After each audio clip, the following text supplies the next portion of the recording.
All right. Well, good morning and welcome everyone. Thank you for joining us today and Camber's webinar from first bus to full fleet. My name's Chris Thorson. I'm head of marketing here at Camber. I'll be our host for today. Let's see, just housekeeping items before we go ahead and get started. Um, all your lines will be muted, but if you have a question, and we certainly do anticipate and hopefully want to answer some of your questions, there's a little questions and answers tab that you can click on the bottom of the screen. You punch in a question and it'll pop up here, and we will get to that towards the end. If you've got any technical issues, you're having audio issues or any of that kind of stuff, also you could put those in the Q&A tab, and someone on our team will respond to you directly and get that information out to you. So with that, without further ado, we'll go ahead and get started because we got a lot of good conversation, I think, to have today. First up, and I'll have each of these speakers introduce themselves in a moment, but first we've got Matt Velasco coming to us from Pittsburg Unified School District. We've also got John Havria from Energy Services Principal at Wendel, and then our very own Jessica Orton, who is here at Camber, is focused primarily on our school sectors. But rather than have me talk about them, we will start off with Matt. So Matt, how you doing this morning? You want to tell us a little about Pittsburg Unified School District and what you guys have got up to? Absolutely. Fantastic. Thank you. So good to see everybody here this morning. My name is Matt Velasco, and I'm the Executive Director of Site Support Services here at lovely Pittsburg Unified School District in the wonderful East Bay of California. My role, I oversee the maintenance, operations, transportation, grounds, child nutrition, and energy management for the district. What you're looking at on this slide is just some of our initiatives that we've been able to accomplish over the past few years, and we've been really working on making the transition to cleaner transportation, including upgrading our fleets to the cleanest fuel for the operation, meaning EV and some propane, and even a few clean diesel buses. We use renewable diesel here. So I'm glad to be talking to you today about our electrification or our journey to a cleaner fleet and some coordination on funding and some other options. So thanks for having me. Glad to be here. Oh man, it sounds like you've got a lot of stuff on your plate, everything from nutrition. I probably need to get some tips. Hey, so John, talk to us about what you're doing with electrification. Sure. Can we get the next slide? Oh, yes. Sorry about that. Okay, so I'm John Havrilla. I'm a Director of Alternative Fuels at Wendel, and we specialize in alternative fuel technologies, everything from propane, compressed natural gas, battery electric, hydrogen fuel. We have a strong presence in the transit market as well as the K through 12 market. We're a full service architecture, engineering, energy efficiency, and construction management firm, so we can take everything from cradle to grave for projects. The little Wendel logos are our sites. We have 16 offices across the country, been in business 86 years. We have over 350 employees. We have been doing a lot with transit up and down the East Coast and actually all the way up into Alaska. We have also been doing a lot of work with the K through 12 market. So we've done a lot of school districts. We've done fleet electrification plans for over 200 school districts in New York State. And we've done implementations, pilot projects, fleet electrification plan implementations, both for dense city areas as well as rural districts. And so we're very familiar with, how some of these buses will perform both in cold weather as well as in rural and city environments. So looking forward to today, and hopefully I can answer some questions that people may have. Fantastic. Good stuff. You guys have been around a lot. I didn't realize 86 years. That's a long time. We're going to go over next to our very own Jess Orton. Jess, tell everybody about Camber. Who's this little company? Absolutely. Good morning and good afternoon. My name is Jess Orton. I am the Senior Sales Manager here at Camber Charging. I focus mostly on municipalities and school districts. Camber Charging. So Camber is an EV charging infrastructure company. We focus on helping fleets successfully transition to electric. We work with school districts, other fleet operators, and we just take their charging ideas all the way to deployment and operations. So we don't just provide just the hardware, we're a complete turnkey solution from planning, site design, utility, commissioning, and ongoing support. So it's super excited to be here and talk about what we see in the field and just some lessons that we learned along the way. So Fantastic. Thank you. Let's go ahead and get into the conversation. I'm going to start, and I like to this idea of begin with the end in mind. So when you're starting off thinking about events, rewind the clock in your brain of like, what did I get out of our deployment? What was really important to you to make sure that you'd be getting it right in the end? Well, really, looking at a successful deployment, when we started our electrification journey back in 2016, honestly, to be perfectly transparent, I didn't know what a successful deployment was going to look like then. The technology was just really beginning to emerge and, really come into focus. So, in my mind and with my colleagues, we had kind of mapped out this plan that, by 2025, we would have all of our vehicles be electric. We had this very grandiose plan in Of place. course, yeah. Quickly that became reality stepped in, and then we had to we had to pivot. And but I feel like one of the first things when I first took over transportation, I was just watching the buses come and go out of the yard. And one of the things that I quickly identified, I'd have this diesel bus pull out and this huge plume of black smoke bellow out of the back, and the back window was covered in soot and stuff. And not being a long time transportation professional, but I quickly realized that's probably not very good for our scholars. So um, you know um, we started understanding that it was very important for us to look at what were some other technologies for cleaner fuel, and how that could be integrated into what we were doing. So we kind of built out this roadmap, like I said, with these very aggressive and grandiose goals.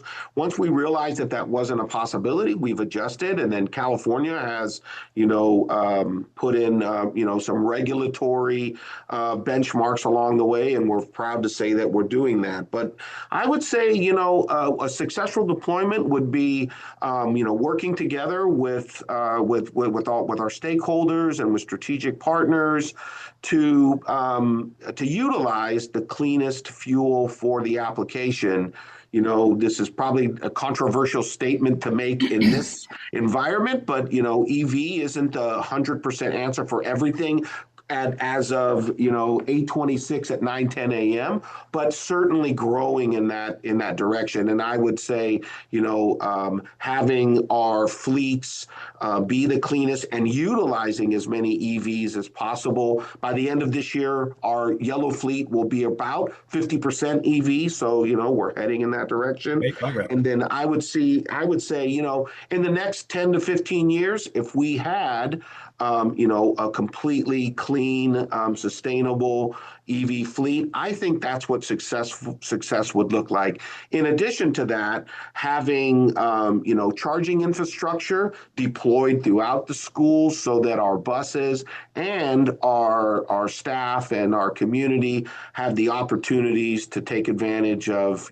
charging. One of the big challenges in our community is there's just not a lot of charging infrastructure deployed right now. So Right. we're definitely Great. looking at the next 10 to 15 years, seeing our fleet clean and a lot of infrastructure in place. That would be a successful deployment. Well, hopefully you're on your way, and we're going to learn more about that here in a moment. Same type of question, but I know you probably come at this a different perspective. You've got clients coming to you and say, "Want to deploy this stuff." What do they look for when they're talking about their EV deployment plans? Yes, and I think, a big part of it is because New York State has mandates as to when they must be fully electric.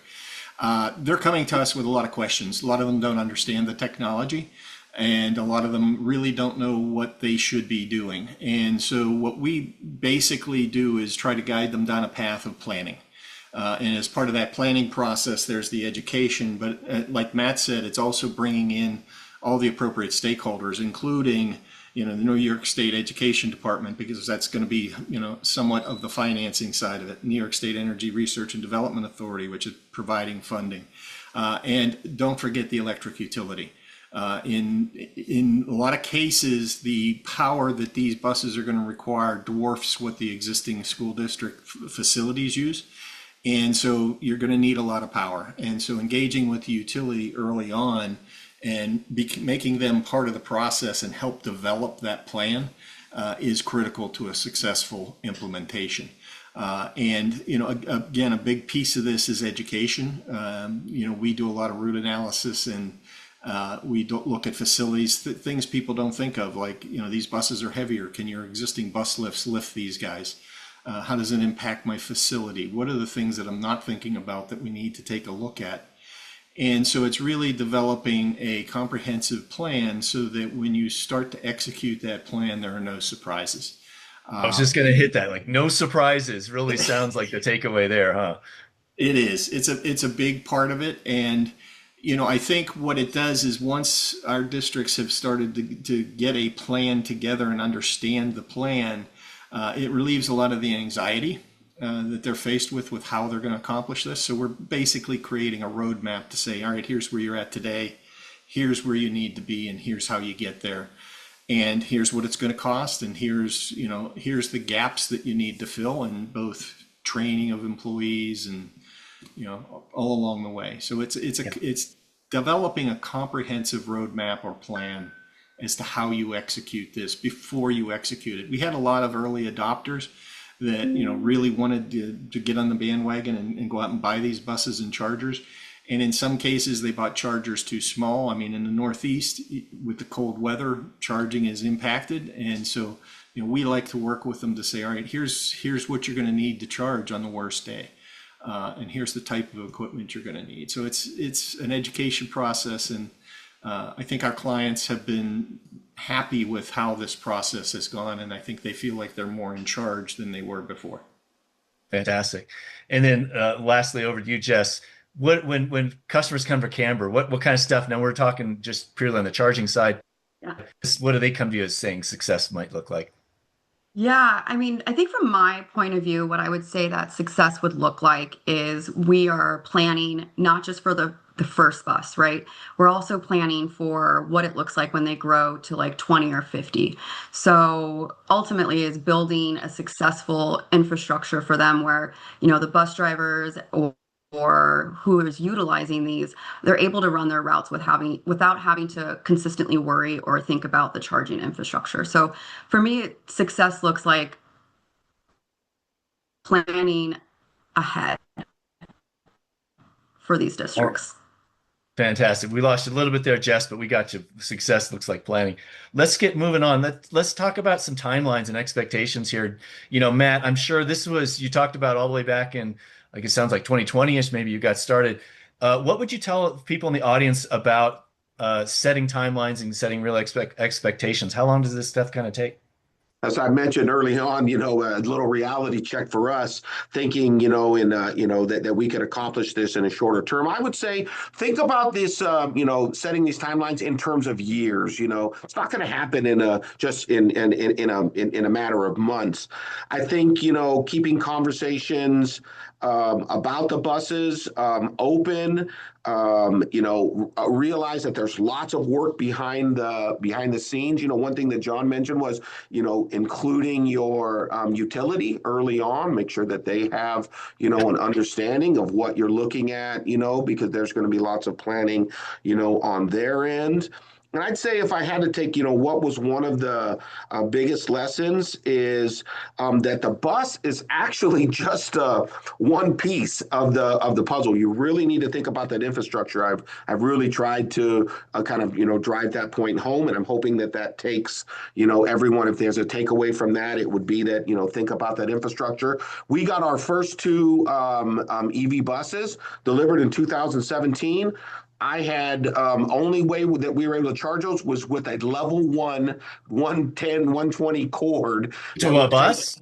to a bus that was Oh about, boy. 36 hours to get a 50% charge, right? So again, setting that realistic timeline and expectations, knowing that you're going to be working in parallel with lots, not just procuring your EV buses, but looking at infrastructure, working with your utility to make sure everyone is kind of in sync. Good deal. John, for what I'm wondering is in this, these multi-year timelines, of course, things sometimes don't go as planned. When things get stuck, where do they generally get stuck in this big process, do you think? Oh, you're on mute. Sorry. One of the issues that we see a lot of is not actually allowing enough time. And Matt is exactly right. We're talking years. A deployment can take 3 years. Most of the designs that we're looking at, most schools have 208 volt service, which will not supply a level 3 charger, which we've found is what needs to happen, particularly in the Northeast with cold weather. And so you need to put in a new service. You need to have new switchgear. Switchgear lead times are right now 15 to 18 months. So when you're looking at those types of infrastructure projects, you have to take into consideration design, planning, permitting, approvals, financing. All of that leads up, and by the time you place a purchase order for the equipment, forget the bus. Buses are actually coming in quicker, so are the chargers coming in quicker than some of the other infrastructure. It's not and I've actually had school districts order buses and then not be able to charge them because they didn't think through how they're going to do the infrastructure and the time that it takes to get that. So it's really making sure you have a plan and understand, how these pieces go together, because it is a long lead time for some of this equipment, and you've got to plan for that. We do have school districts, like I said, that have ordered buses and they're sitting there not being able to charge them, and so we're getting portable chargers and all different types of things. And like Matt said, the smaller the charger, the longer it takes to charge. They're having frustrations because the buses can't do what they think it should do and actually could do if they had the right infrastructure. Yeah. Just any other misconceptions out there around timing that people would think through? I think we hit it, but I would say what I experience is that sometimes that just buying the charger is considered the charging project when you need to take in consideration the capacity that you have on site, utility coordination. There's a lot of variables, permitting. So when districts understand that from the beginning, they're able to plan very differently. Yeah. So it's a whole system. It's not, don't think of just your bus. Don't think of just your charger. Don't think of think of the whole thing end to end. Great points.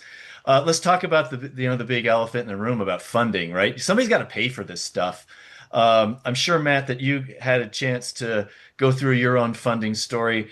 I know that's one of the bigger questions that people out there want to know. How do you pay for this? Is there money is available to you? And if so, how do I get those?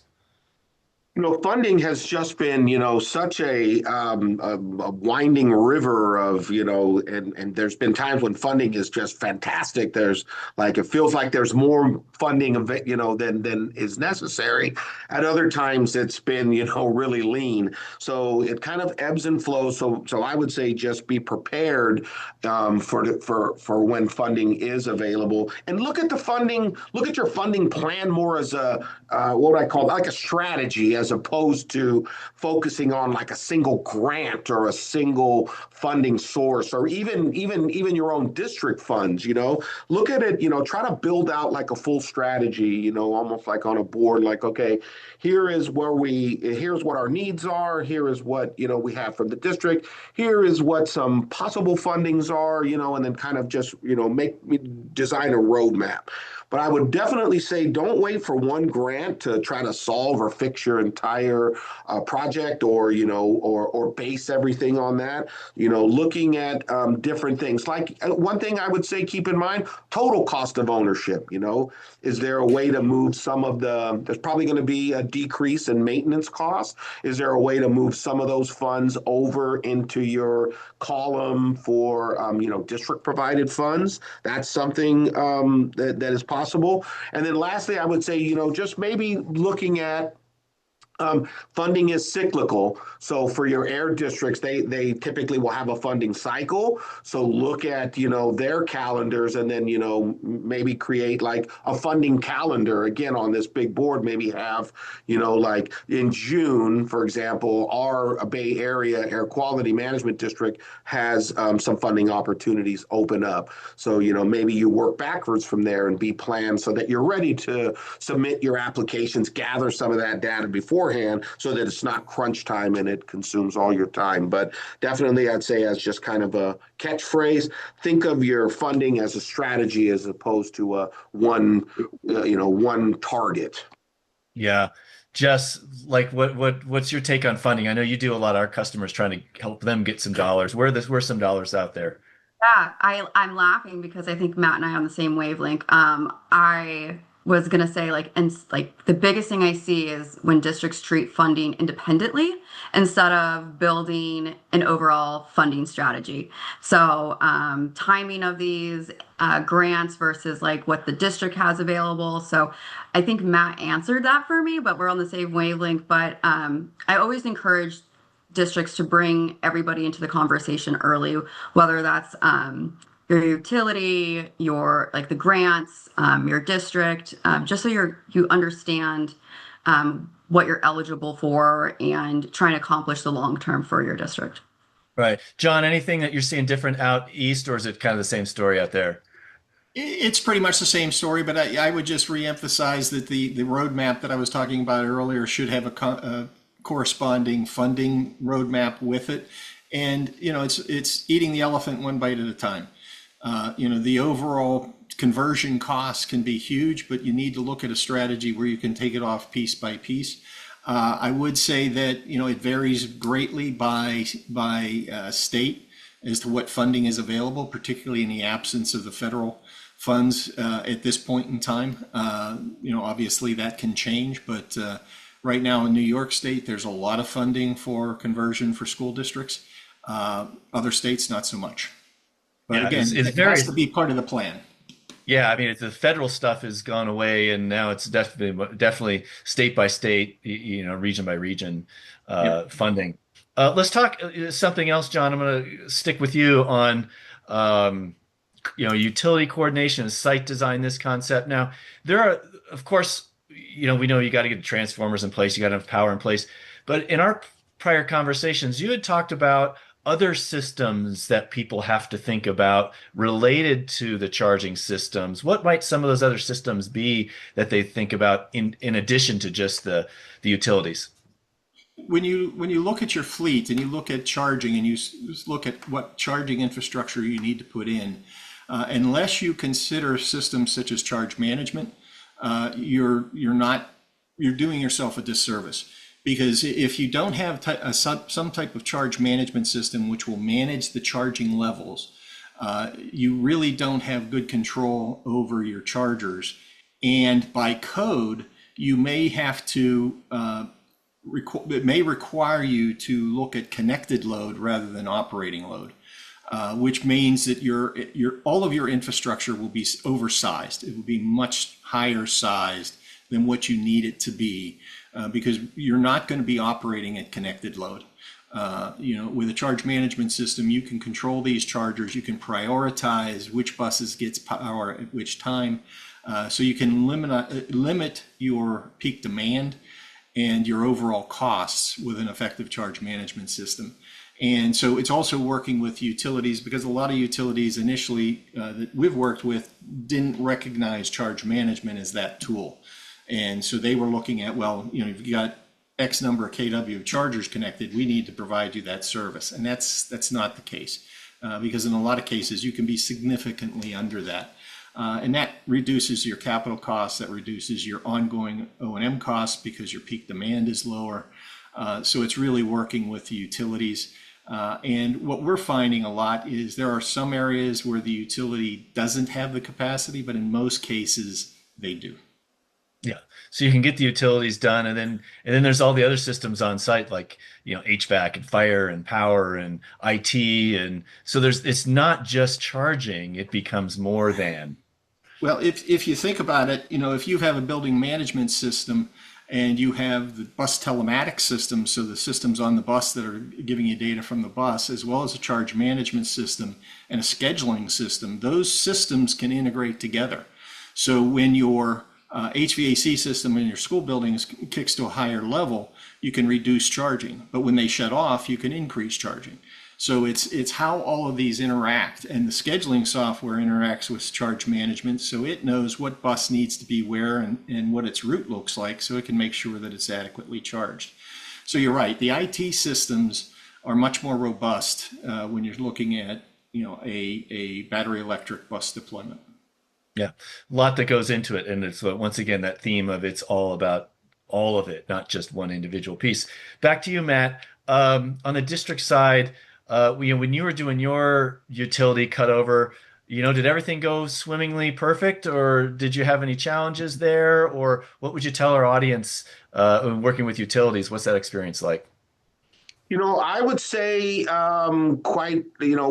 we did have a really good rapport with the utility. We had our utility as PG&E, and we had worked with them on some other energy conservation stuff in the past in some other departments. So when we did start working with them on our initial pilot program where they added, 9 chargers. All of the stuff leading up to that went very well.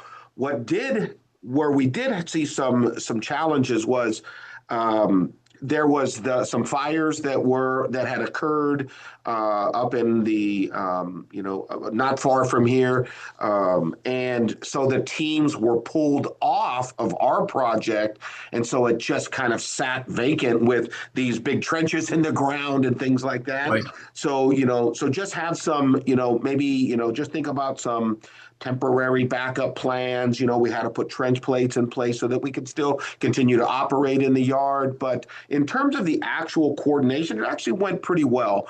I would also just reinforce getting a hold of your utility early. Let them know what your plan is, not just a plan for today, but when you look at that long-term roadmap that we talked about, developing the years out, do you plan to just add 10 chargers, or are you looking at 30 over the long term? I think those are just some key points that the utility can use as they're building out their infrastructure and support for what's changing in school districts. Oh yeah, you'd hate to get it all deployed and then 5 minutes later you're like, oh, let's add just 2 more. I'm like, oh wait, why didn't you tell us that the first time? We could have gotten it right. Absolutely. Yep. Yeah. Yeah. Yeah. Okay, let's move on to and I'll stick with you there for a second, Matt, on staffing and training. So now you got all this stuff in. Now you're ready to turn it on. What do you got to do to make sure everybody knows what's happening? The one of the first challenges is, again, back in 2017 when we're putting these first EVs on the road, was our school bus drivers didn't have a sense of confidence. My predecessor was a long time in the transportation industry, more than 40 years in here at the district, and so she was very anti-EV. She said, it's not tested technology. You're going to leave our kids stranded on the freeway when the battery runs out. So I think some of the drivers had kind of bought into that. So we did have to do some training and, getting the drivers in the bus, getting that bus on the road, building some confidence. So, and then I think, the other piece is your technicians. in the shop. This is a new technology, and in some ways can be a dangerous technology. I'm really appreciative of the industry, the way that they color code the different lines that are on our electric vehicles. So you see the orange ones, it's almost like stay away. These are high voltage and things that that you don't have the proper training for. We were fortunate that California had a training program that we were able to jump on, and so we were able to have our technicians as well as technicians from surrounding districts, come and learn about and get certified on EV buses. What are some of the things they can do, and then what are some of the things that they have to go back to the factory.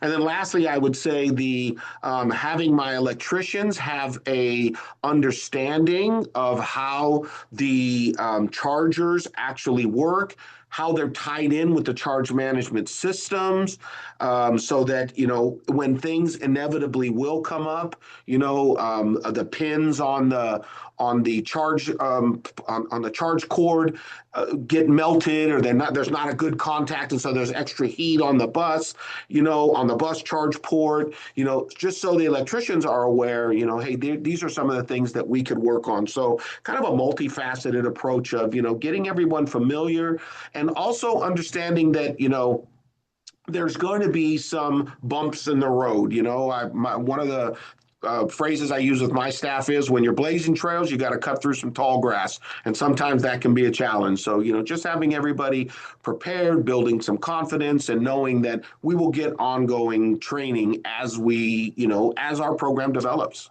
Yeah. So get some training up front, but also have a plan when things go sideways. Like you said, the guy that knows Yep. who to call when the wires melted or whatever it may be. That's the truth. Yes, for Right, sure. I hear you. Jess, what you've supported programs across California too. What are the kind of things that separate the people that get this right from those that are just kind of getting by? Yeah, I think districts that do this well, they don't wait till a commissioning day to start those conversations. They're thinking about the training, the responsibilities, the charging procedures, troubleshooting, and then support before the bus enters into their yard or into service. Ultimately, like, the technology should make operations easier, but districts just have to prepare their people for the everyday use once it gets into their yard. So that's what I would see. I hear you. All right. Let's get on to scaling this stuff, right? Because it starts off as onesie twosies, and then eventually you're going to get a full fleet. Maybe you're 50%, maybe you're 100%. I don't know I hear a lot of people at 100% just yet. But when it comes to scaling, John, what are some of the tips that you might want to give out there to folks about how to scale and a fleet from smaller to large? Or is there any differences you see with people that are in high density urban areas versus those out in the rural kind of areas? Yes, I think there's a couple of things here. First, if you have a plan and you can start implementing that plan, one of the things that we look at is trying to implement the plan in such a way that you can build on it in phases. As you buy buses over the next 10 years, you can add chargers without having to go back and replace the switchgear infrastructure, transformers, things like that. So how do you grow that infrastructure as you grow the fleet? And so we try to lay that plan out for the districts, look at what their typical buying habit of buses is, and then kind of lay that out so that they can replace their fleet over time and grow the infrastructure with that, so that it makes sense and it's easy to do. The other thing we're looking at, and we've got a lot of clients that are doing this, is instead of biting off a phase one implementation where you're getting a new utility service and you're putting in new transformers and things like that, what existing capacity do you have at your facility, and can you try a pilot, what we're calling a pilot, a couple of buses, get experience with the buses. And again, because I forget who said it, I think maybe it was Matt with his previous or his predecessor, there's a lot of negativity about some of these buses, but once the drivers start driving them, they actually love them. And they're actually a pretty decent vehicle. So getting a couple of buses in and getting experience with them and understanding how they operate tends to make the process smoother. So, we help with, setting up the plan, but also then saying, all right, you can do a pilot if you have some existing capacity. And we've worked a lot with Camber on, here's what they have, what kind of charger can we get to do, and here's the bus they have. How can we make a pilot work? And so that would be my suggestion. Sounds good. And Jess, how do you get people to ensure they just don't get stuck in that pilot mode? I mean, at some point, I think it could be tempting, like, oh, I'm not sure, but like, to move on, or what are some of the pitfalls there around pilots, maybe? I think I said it earlier, but I think when you're talking about bus one or a pilot, right, we're really asking about what bus 50 may look like. That doesn't mean that they have to build the infrastructure for 50 buses today, but just understand, like, we as Camber need to understand where those buses could eventually park, what does the site look like, what the utility may provide to them, and how they can expand. I've seen it happen where infrastructures are designed by like a few buses, and then they end up having to either relocate the chargers, retrench the same areas, even replacing equipment that could possibly be really expensive for the district. So I think going back to like our roadmap, right? Like creating a roadmap and a strategy that you may need today, but make today's decisions like what tomorrow's fleet in mind. So Yeah. talking about bus one, but what does 50 look like for them? So Right. And I think also just making sure that you've got some exit requirements. Like when we hit A, B, C, and D, we know we're done with the pilot, as opposed to we're just going to let it go for a while. And what does a while mean? And what, like, have a real process and checklist, like, we're going to get out of this. absolutely, roadmap. Good deal. Good deal. We just got a couple of minutes left here. We're going to go start getting, closing down here.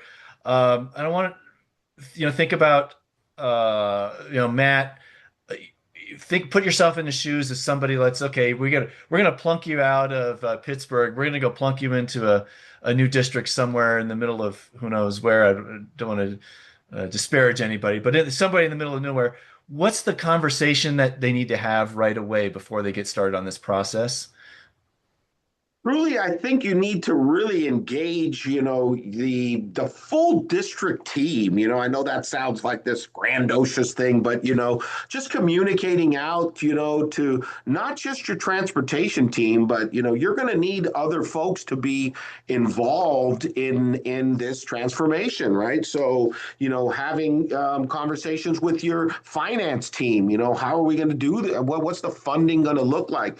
With the superintendent. These are going to be things that are going to look really good for the district, but realizing that there might be some bumps along the way. So, and then of course, focusing that conversations on the transportation team, knowing that, on day one, 5:36 in the morning, when those buses are ready to roll, what does vehicle electrification actually look like? How does it, how are you managing that? What are those confident levels? What training has been in place? And then, so really, I think it's just more of this broad approach. It's just easy just to, I shouldn't say easy, but could be easier just to look at, what, this is only going to affect my transportation team. I'm only going to focus on them, right? This is, making the transition to electrification is a district-wide, and I would even say community-wide, operation. One of the things I'm very proud of is we work closely with our local city government, as we are the largest charging infrastructure in the community by far. We're the second largest in Contra Costa County, which is the school district. So, promoting that, being proud of that fact, and not being afraid to spread the word, share the information, that, we're going to electrification. Here are some of the things we're going to need from others. All right, great stuff. John, what's closing thoughts from your perspective? What do folks need to take away from this session?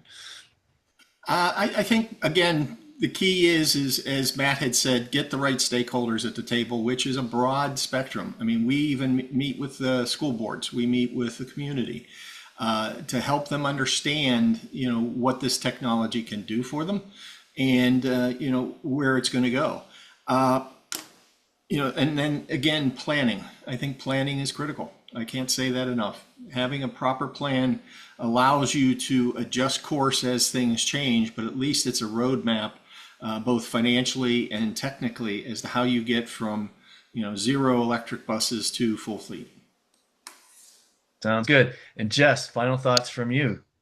Yeah, I think we're all on the same page. I think starting the infrastructure conversation earlier than you probably think, getting everybody in the same room, bringing your transportation team together, facilities, utility, and just building that roadmap, seeing what it looks like.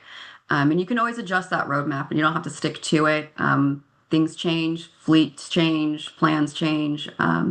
Just having it gives you a better chance of a successful deployment when you have everybody in the same room. All right. Well, all right. So it looks like we're just about here at time. If there's any questions that pop up, I haven't seen any pop up from the Q&A tab. If you have one, spit it out right now, and we'll get our speakers answering it. Otherwise, we'll go ahead and start to wrap up. Just wanted to let everybody know, if you've got any additional questions on charging, you of course can reach out to us here at www.cambercharging.com. We'll be happy to chat with you. John, I assume the same at Wendel. What's your address there? It's probably wendel.com, I'm guessing. www.wendelcompanies.com. Wendel Companies. Make sure you get that. I will add that in here as we do our final. And I just want to say thank you to all of our guests here. Oh, see, I got a question that came in, so we're going to hit before we go away. I got a real question here. Matt, how many school buses do you have in your fleet, and what's a normal out of service percentage per day? Somebody's looking about downtime. So total in our fleet right now is 35 of the vehicles. We currently have 7 EV buses on the ground now, 5 on order. I'd say a normal down percentage, 2 to 3%. I don't have that number at the top of my head, but just thinking about what I'm seeing, when I get in the morning, and we'll get my reports on what buses had some challenges in the morning. It's probably 2 or 3%. Yeah. So that's That's about pretty it. low. That's good to hear. I mean, I do Yeah. hear when I'm out in the world and talking to customers at trade shows and stuff like that. I think it's a big concern that people have is, Yeah. are these things reliable yet? I know, like all new technology, things come out, it's a little bit shaky for a while. People are learning it. Follow up for me, like, do you find it's usually more likely chargers down or buses down? It's typically a human caused error, not clicking all the way into the bus, not making sure that the bus was, charging. Maybe something happened with the charge management system. We didn't see the charge light come on the bus. So typically it's something, small and relatively easy like that. Just to kind of dovetail back a little bit, as you said, Chris, those first buses that we got in 2017, those were a much higher down Okay. percentage. So it's gotten We're better. talking It's gotten better. yeah, definitely. We're talking like 30% down on those first buses. But the last batch of EV buses that we have deployed, which we received in 22, I believe, 22, 23, those are very low. There is, at times there's, what do they call them, campaign updates, where the manufacturer will come back and do some recalls and updates and stuff. But traditionally, we've seen them pretty much in line with any other fuel bus. Okay. And another charging question, because we're charging guys and the questions are coming in. Is your charging ratio like 1-to-1, 3-to-1? What kind of ratio do you have of chargers to buses? So fortunately, right now we're a 1-to-1. As we continue to expand, we are continuing to build out our infrastructure. I'm really appreciative of Jess for helping us work on building out our planned charging infrastructure. But right now we're 1-to-1. Okay, great stuff. All righty. Well, I'm going to go ahead and I think close us out for today. Once again, I want to thank all of our panelists. If you've got questions, please feel free to reach out to any of us. Hit us up on LinkedIn, visit us on our cambercharging.com page. And I want to thank everybody in the audience for your time today. And look at that, we're finishing right on time. I love that. Take care. Have a great day, and we'll hopefully see everybody soon. Bye for now. Thanks, everyone. Thank you, everybody.